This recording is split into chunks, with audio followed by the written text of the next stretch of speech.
पाकिस्तान में आतंकी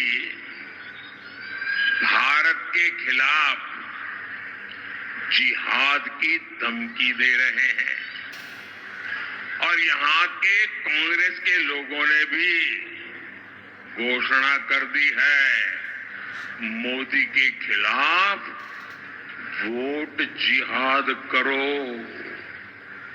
यानी मोदी के खिलाफ एक खास धर्म के लोगों को एकजुट होकर वोट करने को कहा जा रहा है।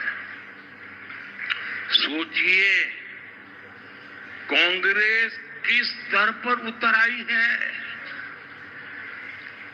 हताशा, निराशा ने कांग्रेस को कहां ले जाकर के पटका है। आपको एक सवाल मैं पूछता हूं, जवाब देंगे? जरूर देंगे। आवाज इधर से आती है, उधर से नहीं आती है। ये मीडिया वालों को छोड़कर के सारे लोगों ने आवाज देनी चाहिए, इनको परेशान नहीं करना चाहिए।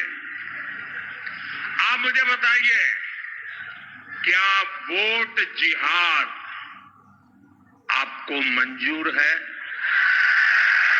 क्या लोकतंत्र में ये बात चल सकती है?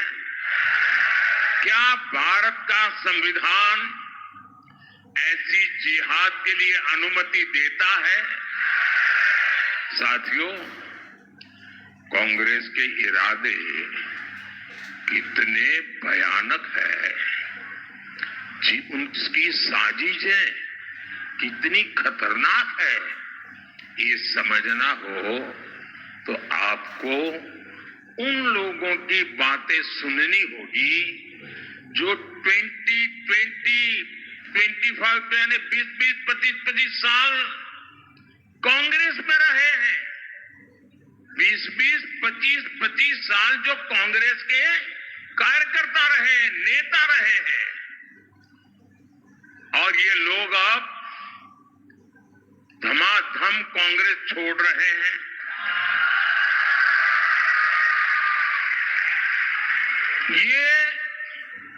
ये कुछ अजीब सी बात है जी। और वो बाहर आकर के खुली हवा में सांस लेते ही कहते हैं, बस अब और नहीं, इनफ इज इनफ। अब इनकी बातें सुनिए। एक महिला ने कहा कि मैं राम मंदिर गई तो उसको इतना टॉर्चर किया उन्हें कांग्रेस ही छोड़नी पड़ गई।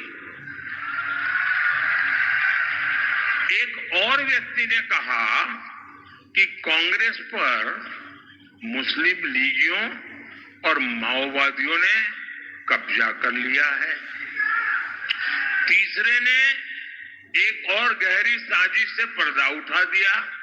उन्होंने कहा कि कांग्रेस के शाहजादे का इरादा राम मंदिर पर सुप्रीम कोर्ट के फैसले को पलटने का है। जैसे शहजादे जी ने, पिताजी ने सहबानो केस में सुप्रीम कोर्ट का फैसला पलटा था, वैसे ही कांग्रेस राम मंदिर का फैसला पलटने के लिए सोच रही है। चौथे व्यक्ति ने तो ये भी सनसनीखेज खुलासा किया है, कहा कि लोग पिछले 2 साल से एक बड़ी साजिश में जुटे हैं। ये जो कांग्रेस से निकल के रहा है, बोले मैं इन्हीं की बात बता रहा हूं जी।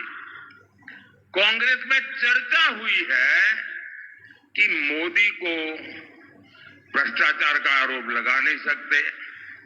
कितना ही चौकीदार चोर बोलो, कोई मानने को तैयार नहीं है। मोदी को देश की सुरक्षा के मुद्दे पर, आतंकवाद के मुद्दे पर कोई आरोप नहीं लगा सकता है।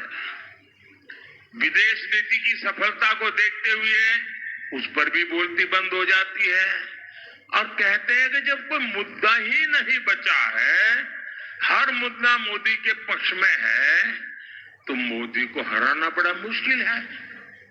और ये कांग्रेस वाले कहते हैं। और इसलिए कांग्रेस ने तय किया कि मोदी को झूठे आरोप में फंसाओ, अफवाह फैलाओ। और इसलिए आजकल संविधान को लेकर झूठ फैलाया जा रहा है। इसलिए लोग देश में आग लगाने की बातें कर रहे हैं। भाई और बहनों, कांग्रेस को, इंडी गठबंधन को न हमारी आस्था की परवाह है और न ही देश हित की परवाह है। राष्ट्र विरोधी बातें करने में तो कांग्रेस के लोगों में होड़ लगी है, होड़।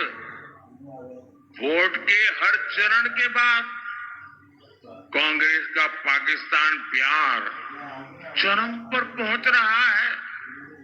इन लोगों के बयान हैरान करने वाले हैं। कांग्रेस के एक पूर्व सीएम ने कहा कि हमारी सेना आतंकी हमले करती है, पाकिस्तान तो निर्दोष है। क्या ये देश का नागरिक ऐसी बातें सुन सकता है क्या? हमारी सेना का ये अपमान है कि नहीं भाई? कांग्रेस के एक और बड़े नेता ने उनकी बेशर्मी देखिए। उन्होंने कहा कि मुंबई आतंकी हमले में भी पाकिस्तान का हाथ नहीं था।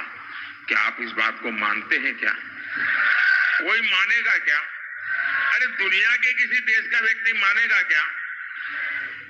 कांग्रेस के साथी दल के एक और नेता भारत को धमकी देते हैं, कहते हैं कि पाकिस्तान ने चूड़ियां नहीं पहनी हुई है। बताओ, मैं तो कांग्रेस के शाहजादे से पूछूंगा, जरा ये बताओ भैया, आपके साथी ये सब बोल रहे हैं, इनकी मंशा क्या है? ये आखिरकार अचानक एक साथ चारों तरफ से सीनियर लोगों की आवाज क्यों आने लगी है?